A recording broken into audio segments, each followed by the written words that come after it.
Արցախի Հանրապետության մեծարգո նախագահ, Հայաստանի եւ Արցախի ազգային ժողովի մեծարգո նախագահներ, Անվտանգության խորհրդի հարգելի անդամներ։ Այսօր տեղի է ունենում Հայաստանի եւ Արցախի անվտանգության խորհուրդների թվով 4-րդ նիստը եւ սա այլևս հաստատված մի ձևաչափ է, որտեղ քննարկվում են Հայաստանի եւ Արցախի անվտանգության օրակարգի ամենատարբեր հարցեր։ Այսօրվա նիստը պայմանավորված է նրանով, որ Արցախում ձևավորվել է նոր իշխանություն,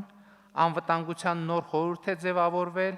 եւ մենք կարեւոր ենք համարում, որ Արցախի մեր գործընկերները հնարավորինս արագ ներգրավվեն այս աշխատանքներում։ Նախ թույլ տվեք Արցախի անվտանգության խորհրդի բոլոր անդամներին շնորհավորել նշանակման կապակցությամբ, Հայաստանի անվտանգության խորհուրդը նույնպես նոր անդամներ ունի եւ նրանք նույնպես առաջին անգամ են մասնակցում այս ձևաչափով քննարկումներին եւ նրանց նույնպես շնորհավորում եմ այս առիթով։ Այս համատեղ նիստի ընթացքում կարևոր եմ համարում մի քանի դիտարկումներ կատարել հարցերի 3 խմբի առնչությամբ, որոնք ես պայմանականորեն կսահմանեի որպես բանակցային գործընթացին Արցախի մասնակցության, բանակցությունների բովանդակային հատվածի հանդեպ մեր մոտեցումների եւ խաղաղ գործընթացի միջավայրի հարցեր։ Անցած տարվա դեկտեմբերի 23-ին մեր համատեղ նիստի ընթացքում ես առանձնահատուկ կարևորեցի Արցախում անցկացվելիք համապետական ընտրությունները։ Արցախում կայացած ընտրությունները հետապնդում էին 3 առաջնահերթ նպատակ։ Առաջին, հնարավորություն տալ Արցախի ժողովուրդը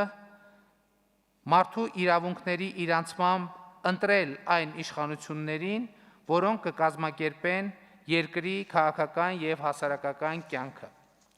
Երկրորդ,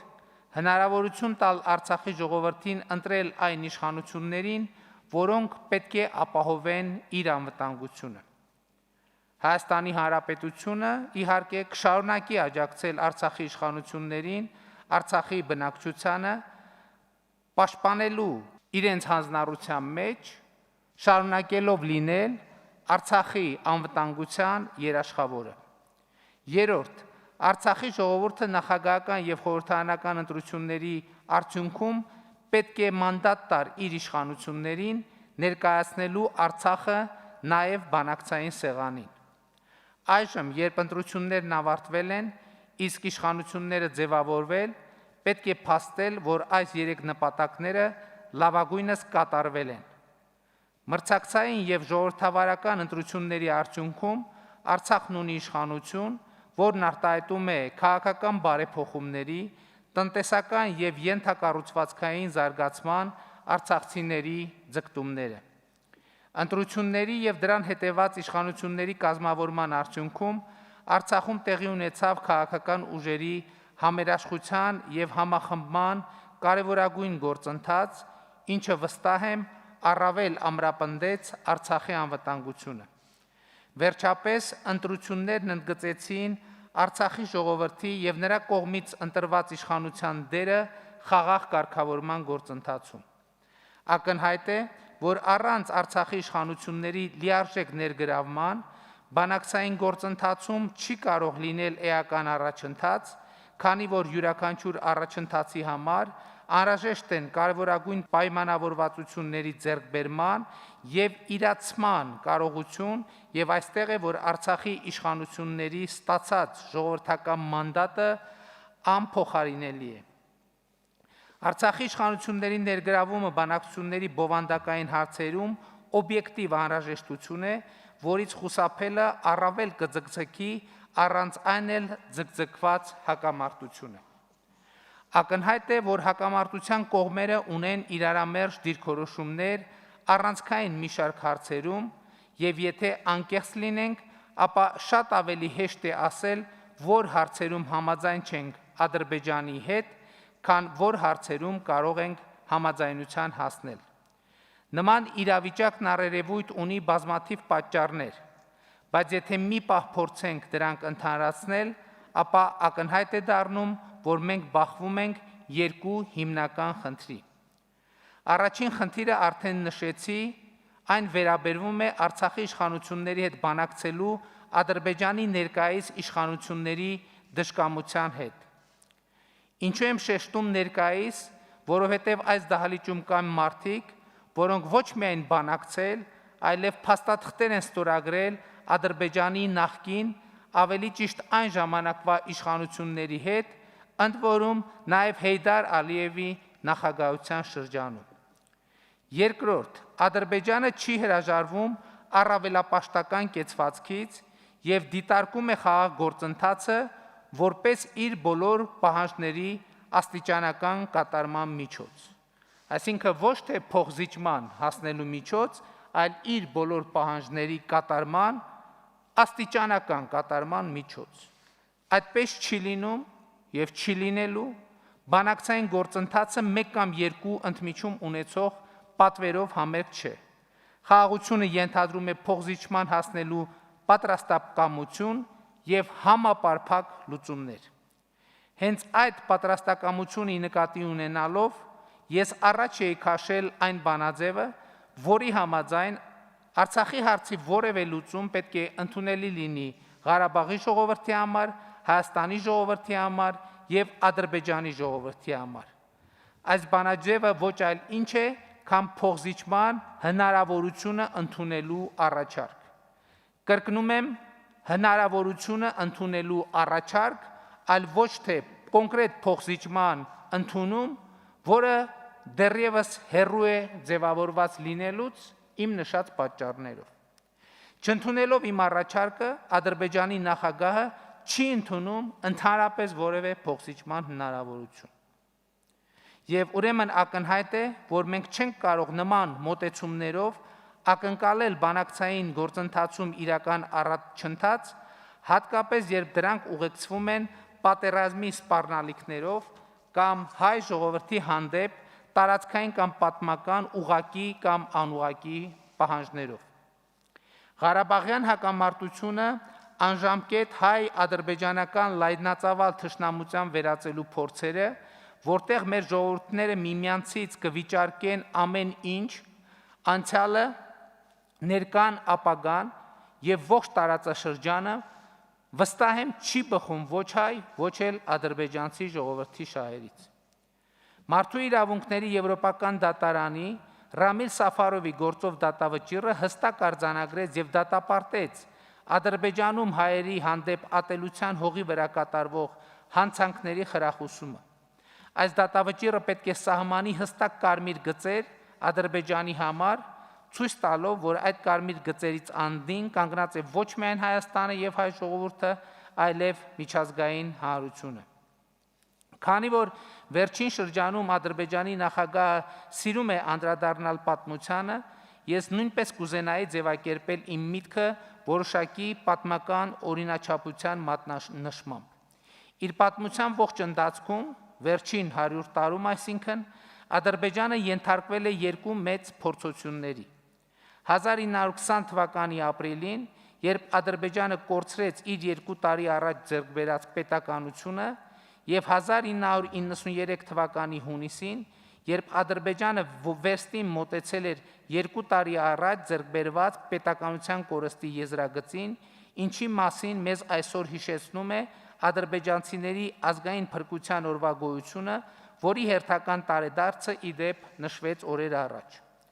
Ադրբեջանի պետականության համար այս երկու փորձությունները պայմանավորված էին թե 1920 և թե 1991 թվականին Արցախի դեմ սանձազերծած պատերազմով։ Պարզ է, որ թե 1920 և թե 1990-ականների սկզբին Ադրբեջանը գերագնահատել էր իր կարողությունները և թերագնահատել պատերազմի կործանարար հետևանքները։ Ես հեռու եմ այն մտքից, որ ինչ վատ է Ադրբեջանին, լավ է Հայաստանին և Արցախին։ 1920 թվականի Ադրբեջանի պետականության կորուստը մեզ հայերիս ոչինչ չտվեց, և առավել կարևոր է, որ 1994 թվականին մենք, Հայաստանը և Արցախը, կարողացանք Ադրբեջանի հետ մեկտեղ հրադադար հաստատել և վերջ տալ պատերազմին և կայունացնել իրավիճակը տարածաշրջանում։ Հայաստանի և Արցախի միասնական անվտանգության համակարգը առավել քան պատրաստ է պաշտպանելու հայ ժողովրդի անվտանգությունը մեր հայրենիքի յուրաքանչյուր հատվածում։ Ուժի կիրառումը անհետևանք չի մնա եւ դրան մշտապես կտրվի առավել քան համարժեք պատասխան թե ռազմական, թե քաղաքական հարթություններում։ Սա հասկանում է նաեւ Ադրբեջանի նախագահ Իլհամ Ալիևը, որը ըստ էության ինքն իրեն դրել է փակուղու մեջ։ Ավելի քան 15 տարի նա սեփական ժողովրդին խոստացել է ռազմական ճանապարհով լուծել Ղարաբաղի հարցը,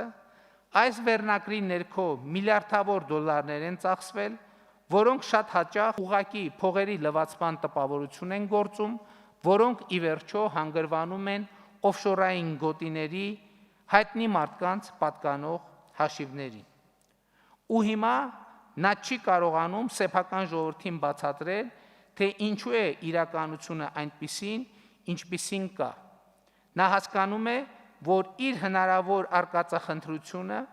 անդառնալի ավերածություններ կբերի ոչ միայն Ադրբեջանին,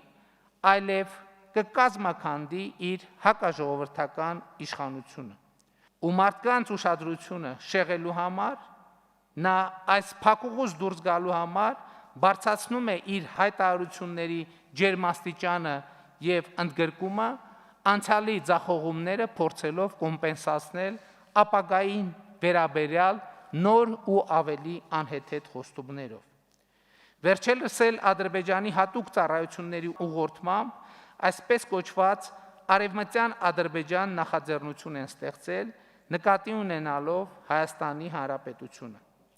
Սրանով Ադրբեջանի վարած տարածաշրջանային քաղաքականությունը ավելի ամբողջական է դառնում եւ Արևմտյան Ադրբեջանի անհեթեթ նախաձեռնությունը եկավ լրացնելու այսպես կոչված հարավային, հյուսիսային, հյուսիս-արևմտյան ադրբեջանների զավեշտալի շարքը, ընդգծելով Ադրբեջանի ապակայունացնող նկրտումները ողջ տարածաշրջանի համատեքստում։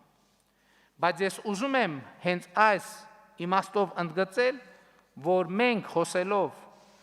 Ղարաբաղյան հակամարտության գոտում կայունության մասին, անվտանգության մասին, ըստ էության խոսում ենք մեր ողջ տարածաշրջանի անվտանգության եւ կայունության մասին, եւ այս առումով Հայաստանը դառնում է ոչ միայն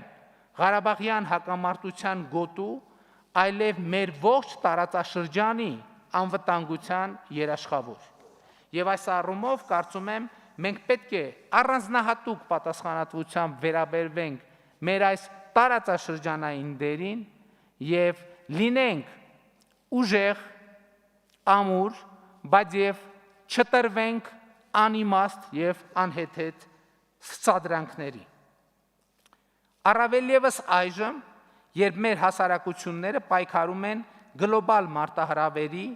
նոր կորոնավիրուսի համավարակի դեմ, մենք պետք է կոչ անենք զերծ մնալ թշնամական գործողությունների քարոզից։ Ուզենք թե չուզենք, պատմությունը եւ աշխարհագրությունը մեզ դարձրել է հարևաններ, եւ մենք պետք է ելնենք այն պարզ ճշմարտությունից, որ մեր ժողովուրդները իրավահավասար են, չեն կարող լինել մեկը մյուսի տիրապետության ներքո եւ պետք է տնօրինեն իրենց ճակատագիրը իրենց կամքի ինքնորոշման իրավունքի համաձայն։ Այս իրավահավասարության ընդունումը մեծապես կնպաստի մեր ժողովուրդներին խաղաղության նախապատրաստմանը եւ մեր տարածաշրջանի երկարաժամկետ եւ կայուն զարգացման հուսալի հիմքեր կդնի։ Շնորհակալ եմ։